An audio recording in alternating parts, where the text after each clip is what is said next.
হুম। জি আবু, কি বলেছো? ফজর নামাজ এখনো স্টার্ট করোনি? আমি স্টার্ট করি নাই। হ্যাঁ, এখন থেকেই ফজর নামাজ স্টার্ট করতে হবে। হ্যাঁ, কেননা মুসলিমদের ডে শুরু হয়। মুসলিমদের কি শুরু হয়? দে। ডে শুরু হয় আল্লাহ সুবহানাহু ওয়া তাআলার একটি বিশেষ ইবাদত দিয়ে। বিশেষ কি দিয়ে? ইবাদত। ইবাদত দিয়ে। সেই বিশেষ ইবাদতটি হচ্ছে সলা। সেই বিশেষ ইবাদত হচ্ছে কি? সলা। পড়া। সেই সলাটির নাম কি আমরা জানি? বলো তো দেখি, সেই সলাটির নাম নাম কি? ফজর। হুম, ভেরি গুড। তুমি তো তাহলে জানো সেই নাম, সলাটির নাম না? সেটি হচ্ছে ফজর, সলাতুল ফজর।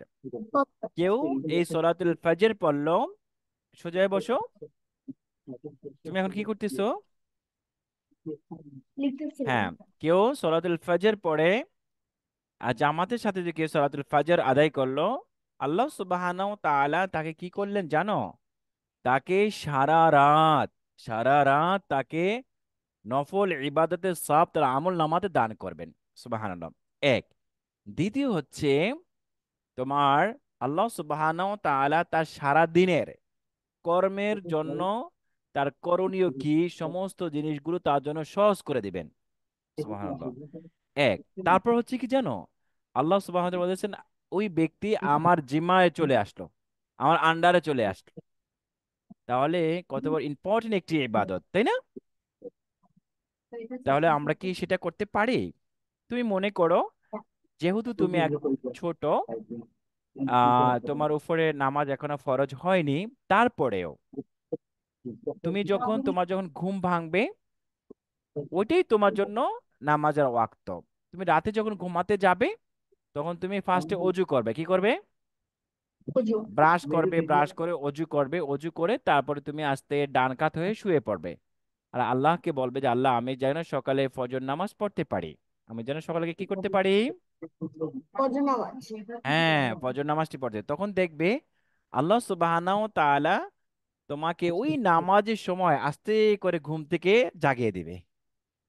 বুঝছো? হ্যাঁ, এই নিয়ত করে কেউ ঘুমালে একদল শক্তিশালী ফেরেশতা, মানে তার মাথার পাশে এসে বসে থাকে। এবং আল্লাহ একদল ফেরেশতাদেরকে নিয়োগ করে দেয় তাকে পাহারা দেওয়ার জন্য। কি দেওয়ার জন্য? পাহারা। তাকে পাহারা যেমন আমরা দেখি না, দুনিয়াতে প্রধানমন্ত্রী কোথাও যদি যায়, তাহলে তার সামনে এক বডিগার্ড থাকে, পিছনে থাকে, ডানে থাকে, বামে থাকে, তাই না? তাই না? তো কেউ যদি আল্লাহর ওইরকম ভাবে একনিষ্ঠ বান্দা হয়, আর কেউ যদি রাতে ঘুমাতে যায়, অজু করে ঘুমায়, আর রাতে সকালের ফজর নামাজে জামাতে পড়ার নিয়ত করে ঘুমায়, আল্লাহ সুবহানাহু ওয়া তাআলা কি করে জানো?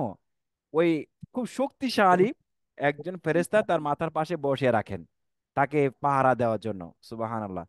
তাকে পৃথিবীর কেউই কোনো ক্ষতি করতে পারবে না। কোনো বদ জিন ক্ষতি করতে পারবে না, বদ শয়তান ক্ষতি করতে পারবে না, কোনো মানুষ তাকে ক্ষতি করতে পারবে না। বুঝতে পেরেছো? তাহলে কত ইম্পর্টেন্ট না? এটা কি আমরা জানতাম কখনো? হ্যাঁ, এই জন্যই আল্লাহ সুবহানাহু ওয়া তাআলা জানাটাকে ফরজ করেছেন। জানাটা কি করেছেন?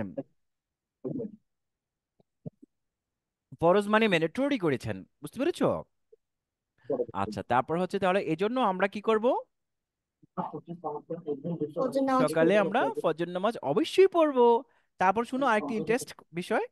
সেটি হচ্ছে কেউ নিয়ত করে ঘুমালো, কিন্তু তার ঘুম আসেনি, অত দেরি হয়ে গেল, অথবা সকালে তার ঘুম ভাঙলো না, কিন্তু ঘুমটি ভেঙেছে সকাল 8টা বা 10টায়। বুঝছো? তখন কি আর ফজরের ওয়াক্ত থাকে? কেননা সূর্য ওঠার আগে ফজর নামাজ পড়তে হবে। সূর্য ওঠার আগে সূর্য উঠে গেলে আর ফজর ওয়াক্ত থাকে না। কিন্তু ওই ব্যক্তি রাতে অজু করেছে এবং কি করেছে, ফজর নামাজের নিয়ত করে শুয়েছে, কিন্তু তার ঘুম ভেঙেছে সকাল 8টা বাজে। কটা বাজে? একটাই। ওই 8টা বাজেই তার জন্য সকালে ফজর ওয়াক্ত হইলো। সুবহানাল্লাহ, ও। চিন্তা করছো? তার মানে যে আল্লাহ কতটুকু আমাদেরকে ভালোবাসেন। তিনি পৃথিবীর সমস্ত জিনিস থেকে তিনি আমাদেরকে লাভ করেন, ভালোবাসেন। বুঝছো? তার মানে বলে যে আমি ওই সময়টাই তোমার জন্য ফজর নামাজের ওয়াক্ত বানিয়ে দিলাম। তুমি তখনই ফ্রেশ হবা, ফ্রেশ ফ্রেশ হয়ে অজু করে এসে কি করবে? ফজর নামাজ আদায় করবে। কিন্তু টাইম মতো নামাজ পড়ে যে সবটি হতো, ওই টাইম ওভার হয়ে যাওয়ার পরেও আল্লাহ সুবহানাহু ওয়া তাআলা তাকে ওই সময়ের নামাজ পড়লে যে সব, ওই সময় ওই সবটি তার আমল নামাতে দান করবেন। সুবহানাল্লাহ, চিন্তা করছো? তারপরে এখন আমরা ছোট, কিন্তু এখন তুমি একদম ছোট, তারপরে আমরা এখন এখন থেকে প্র্যাকটিস করতে হবে। এখন থেকে কি করতে হবে? প্র্যাকটিস। প্র্যাকটিস করতে হবে। তুমি এখন নামাজ পড়বে, এই সবটি তোমার আম্মু এবং আব্বুর আমল নামাতে যোগ হতে থাকবে। সুবহানাল্লাহ, চিন্তা করছো? তার মানে আব্বু আম্মু কত কষ্ট করে আমাদের জন্য, তাই না? হ্যাঁ। তাহলে তারা আমার জন্য কষ্ট করে, তাদেরকে আমাকে কিছু দিতে হবে না। বুঝতে পেরেছো? তা তুমি নামাজ পড়বা, তুমি ইবাদত করবা, আল্লাহ সুবহানাহু ওয়া তাআলা এই ইবাদতের সওয়াবটি তোমার আব্বুর আমল নামাতে দিবে, তোমার আম্মুর আমল নামাতে দিবে। বুঝছো? তার মানে সেটা দিয়ে আমিও প্লিজড, আমার আব্বু আম্মুও প্লিজড। সুবহানাল্লাহ। বুঝছো? এক। দ্বিতীয় হচ্ছে, পৃথিবীর মধ্যে আল্লাহ এবং আল্লাহ রাসূলের পরে, আল্লাহ এবং কি আল্লাহর রাসূলের রাসূল। পরে কথা শুনতে হবে, মানতে হবে, ভালোবাসতে হবে। বুঝতে পেরেছো? শুধু দুইজনকে, দুইজনকে। কয়জনের? দুইজন। বুঝছো? সেটা আল্লাহ বলেছেন, ওয়াবিল ওয়ালিদাইনি ইহসানা। বুঝছো? যে পৃথিবীতে প্রথমে মানে ভালোবাসতে হবে, প্রথমে আল্লাহ, দ্বিতীয় রাসূল সাল্লাল্লাহু আলাইহি ওয়াসাল্লামকে, তৃতীয় হচ্ছে আব্বু এবং আম্মুকে। কেউ যদি আব্বু এবং আম্মুর কথা না শুনে, সে যদি নামাজ পড়ে 5 ওয়াক্ত, রোজা রাখে, হজ করে, জাকাত দেয়, সমস্ত ইবাদত করে, কিন্তু আম্মু তার প্রতি সন্তুষ্ট না, আব্বু তার প্রতি সন্তুষ্ট না, মন খারাপ তার প্রতি, এই ব্যক্তি জীবনও জান্নাতে যেতে পারবে না, তাকে জাহান্নামে যেতে হবে। বুঝছো? তার মানে কত ইম্পর্টেন্ট, কত কি মোস্ট ইম্পর্টেন্ট, তাই না? এটা কে বলেছেন বলো তো? আল্লাহ। হুম, আল্লাহ নিজে বলেছেন। একজন সাহাবী, ছোট্ট একটি তোমাকে একটি ঘটনা শোনাতে চাই, তুমি শুনতে চাও? একদম ছোট, শুনতে চাও? হ্যাঁ, দেখো আব্বু আম্মু কি জিনিস। হ্যাঁ, আব্বু আম্মু যার নেই সে বুঝে আব্বু আম্মুর গ্যাপটি। আব্বু আম্মু যে পৃথিবীর মধ্যে কত আপন, এটা কখনোই আহ, এটা বিলিভ করা যায় না, বোঝানো যায় না। আব্বু আম্মু যতদিন থাকে, না থাকলে তখন ওই গ্যাপটা বোঝা যায় যে আব্বু আম্মু কত আপন পৃথিবীর মধ্যে। বুঝছো? তো একজন সাহাবী, একজন কি সাহাবী। সাহাবী, তেনার নাম হলো হযরত আলকামা রাদিয়াল্লাহু তাআলা আনহু। হযরত কি নাম, কি বলছি আবু, সাহাবীর নামটি? আলকাম। আলকামা, হযরত আলকামা। আলকামা, আলকামা রাদিয়াল্লাহু তাআলা আনহু, তিনি অনেক একজন ভালো প্রসিদ্ধ সাহাবী ছিলেন। তিনি নামাজ, রোজা, হজ, যাকাত সব কিছুতে তিনি খুব ভালো ছিলেন, এবং রাসূলুল্লাহ সাল্লাল্লাহু আলাইহি ওয়াসাল্লাম তাকে অনেক মহাব্বত করতেন, অনেক ভালোবাসতেন। বুঝছো? তো আলকামা রাদিয়াল্লাহু তাআলা আনহু একদিন অসুস্থ হয়ে গেলেন, অনেক অসুস্থ হয়ে গেছে। এখন মানে এমন অসুস্থ হয়েছে, সে একদম বিছানায় পড়ে গেছে, বিছানা থেকে আর উঠতে পারছে না। সে এখন মৃত্যুর সাথে পাঞ্জা খাচ্ছে। বুঝতে পারছো? মানে সে আর বাঁচবে না, এমন অসুস্থ হয়ে গিয়েছে। তো ইন্ডিভিজুয়াল টাইম, সে অন্য অন্য কথা বলতে পারছে, বিকজ কালেমা পড়তে পারছে না। কি পড়তে পারছে না? কালিমা। মৃত্যুর সময় তখন বলে যে কালেমা, বেশি বেশি করে কালেমা পড়া। লা ইলাহা ইল্লাল্লাহু মুহাম্মাদুর রাসূলুল্লাহ, লা ইলাহা ইল্লাল্লাহু মুহাম্মাদুর রাসূলুল্লাহ, বেশি বেশি কালেমা পড়া।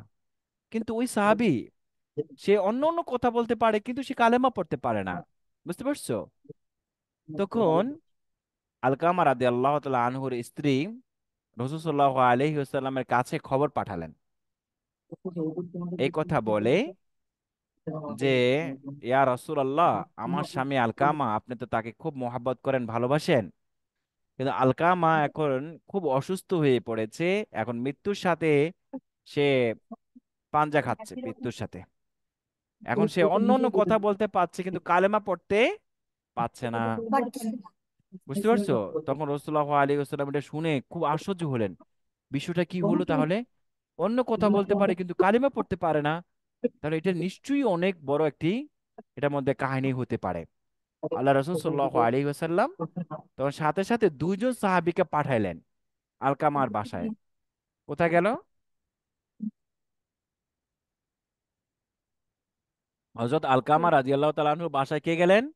দুজন সাহাবী দুজন গেলেন। সাহাবী। রাসূল সাল্লাল্লাহু আলাইহি ওয়াসাল্লাম বলেন, সেই সাহাবীদের মধ্যে একজন ছিলেন হযরত বেলাল রাদিয়াল্লাহু তাআলা আনহু। বুঝছো? হুম। আরেকজন সাহাবী হযরত তালহা রাদিয়াল্লাহু তাআলা আনহু হতে পারেন, এরকমই এর থেকে দুজন নামের সাহাবী। কথা শুনছি। শোনা যাচ্ছে? আমাকে শুনতে পাচ্ছ আব্বু? হ্যালো? হ্যাঁ, শুনতে পাচ্ছি। হ্যাঁ, এই দুজন সাহাবী দৌড়ে গেলেন রাসূলুল্লাহ আলাইহি ওয়াসাল্লামের কথা শুনে, যে তিনারা আলকামা রাদিয়াল্লাহু তাআলা আনহুকে বলতেছেন, ভাই তুমি কালেমা পড়ো, লা ইলাহা ইল্লাল্লাহ মুহাম্মাদুর রাসূলুল্লাহ। সে কালেমা তার মুখ দিয়ে আসতেছে না। তো এটা দেখে একজন সাহাবী ওখানে ছিলেন, আর একজন সাহাবী দৌড়িয়ে রাসূলুল্লাহ আলাইহি ওয়াসাল্লামের কাছে আসলেন। এসে বলছে, ইয়া রাসূলুল্লাহ, আমরা অনেক ট্রাই করেছি, অনেক চেষ্টা করেছি, কিন্তু তারপর তিনি কি করতে পারেন নাই, কালেমা পড়তে পারছে না। এখন আমরা পার। কি করতে পারি? তো রাসূল সাল্লাল্লাহু আলাইহি ওয়াসাল্লাম আহ ওই সাহাবীকে আবার পাঠান, যে যে দেখো তার বাবা অথবা মা ওনারা আছেন কি না বেঁচে। তখন যে দেখলো তার বাবা মারা গেছে, তার মা আছে। বুঝতে পেরেছো? তখন বলতেছে তার মাকে যে তাড়াতাড়ি বলবে যে আমার কাছে, আমার কাছে তার মাকে নিয়ে আসো, আর যদি উনি যদি না আসতে পারে তা আমি তার মার কাছে যাব। বুঝছো? আল্লাহ রাসূল সাল্লাল্লাহু আলাইহি ওয়াসাল্লাম তিনি বলতেছেন। পরে সাহাবী দৌড়িয়ে গেলেন, তার মাকে যে বললেন, রাসূলুল্লাহ আলাইহি ওয়াসাল্লাম আপনাকে সালাম জানিয়েছেন এবং আপনাকে বলছে আমাদের সাথে নিয়ে যেতে। আপনি যদি না যেতে পারেন তাহলে আল্লাহ রাসূলুল্লাহ আলাইহি ওয়াসাল্লাম এখানে আসবেন। তো এই কথা শুনে ওই বৃদ্ধা মহিলা সে বলতেছে, না না না, আমি কষ্ট করে আমি আল্লাহ রাসূলুল্লাহ আলাইহি ওয়াসাল্লামের কাছে যাব। বুঝতে পেরেছো? আমার জীবন তার জন্য উৎসর্গ হোক, আমি তার কাছে যাব।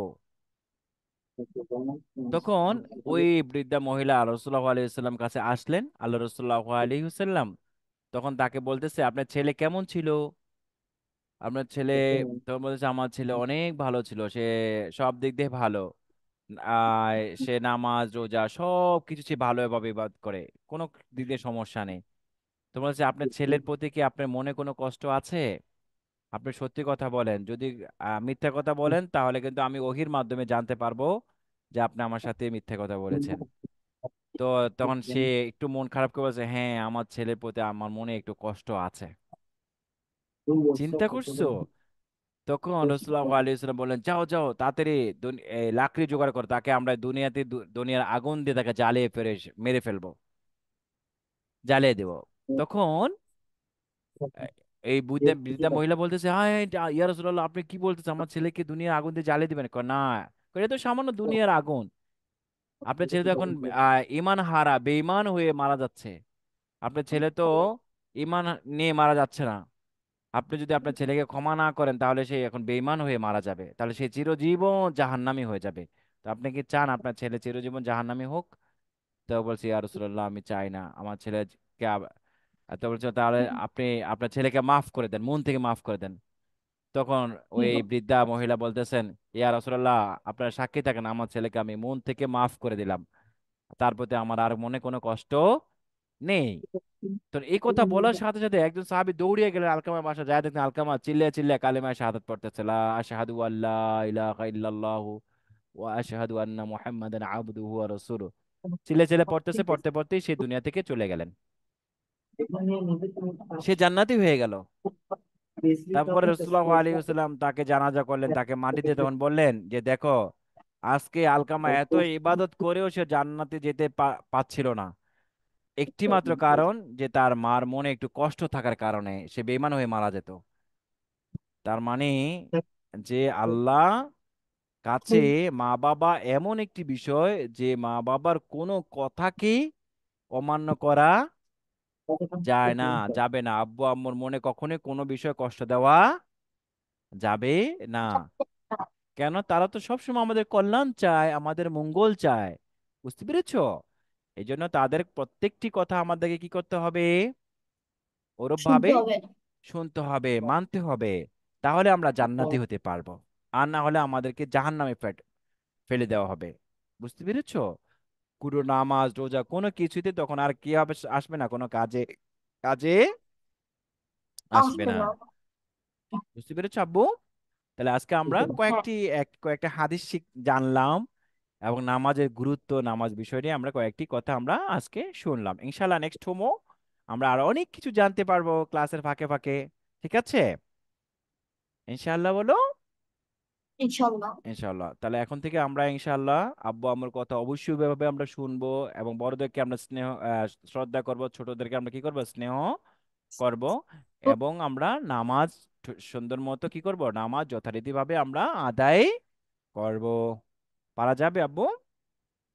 হুম। ইনশাল্লাহ বলো। ইনশাল্লাহ। ইনশাআল্লাহ। আজকে তাহলে এই পর্যন্ত থাকবে। ইনশাআল্লাহ নেক্সট ক্লাসে আমরা আগে কোরআন কোরআন শুনবো, কোরআন তেলাওয়াত, তোমাকে কোরআনের সবক দিব, কোরআন পড়া শেষ করার পরে তারপর আমরা দু একটি কথা শিখবো এবং শুনবো। ঠিক আছে? হুম। ইনশাআল্লাহ বলো।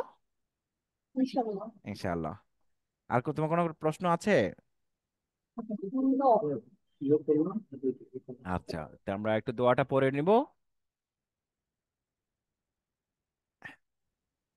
আজকে একটু নেটে মানে প্রবলেম হচ্ছে না আবু? সুবহানাল্লাহি ওয়া বিহামদিহি, সুবহানাল্লাহি বিহামদিহি, সুবহানাকাল্লাহুম্মা সুবহানাকাল্লাহুম্মা ওয়া বিহামদিকা, ওয়া বিহামদিকা, আশহাদু আল লা ইলাহা আশহাদু আল লা ইলাহা ইল্লা আনতা। ইল্লা আনতা, তোমাকে দেখা যাচ্ছে না তো। আস্তাগফিরুকা আস্তাগফিরুকা ওয়া আতুবু ইলাইক। ওয়া আতুবু ইলাইক। আসসালামু আলাইকুম ওয়া রাহমাতুল্লাহি ওয়া বারাকাতুহু। আসসালামু আলাইকুম। ওয়া আলাইকুম আসসালাম ওয়া রাহমাতুল্লাহি ওয়া বারাকাতুহু। আজকে এই পর্যন্ত ইনশাআল্লাহ বো। ওকে।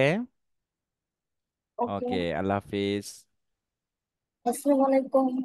ওয়া আলাইকুম আসসালাম ওয়া রাহমাতুল্লাহ।